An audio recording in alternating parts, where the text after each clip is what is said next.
Imagine a single invisible force sweeping across continents, reshaping borders, collapsing empires, and forcing humanity to invent new ways of living. This is the story of the forgotten plague diseases that did not merely kill but transformed civilizations. Early cities were fertile ground. Crowded markets, livestock in the streets, and trade routes stretching farther than ever before allowed microbes to travel with unprecedented ease. Plagues emerged not as isolated tragedies, but as engines of change. The Antonine Plague in the 2nd century hollowed out Roman legions, weakening imperial control and accelerating political fragmentation.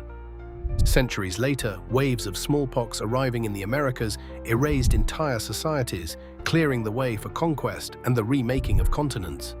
Yet disease did more than decimate populations. It altered labor, economics, and social contracts.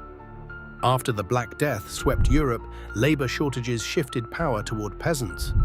Wages rose, serfdom weakened, and long-ignored demands for rights gained momentum. Urban planning changed too, cities redesigned markets and sewer systems, and public health emerged as a civic responsibility.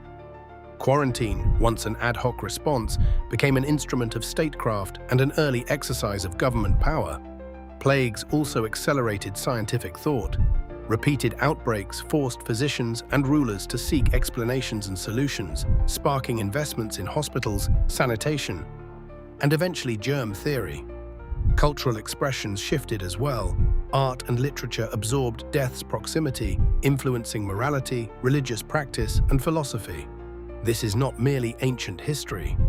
The past centuries teach us how vulnerabilities and innovations are intertwined. When societies face existential threats, the choices made about care, science, governance determine whether a civilization collapses or adapts. Remembering the forgotten plague is more than cataloging sorrow. It is recognizing the crucible in which modern civilization was formed and the lesson that confronting invisible threats reshapes who we become.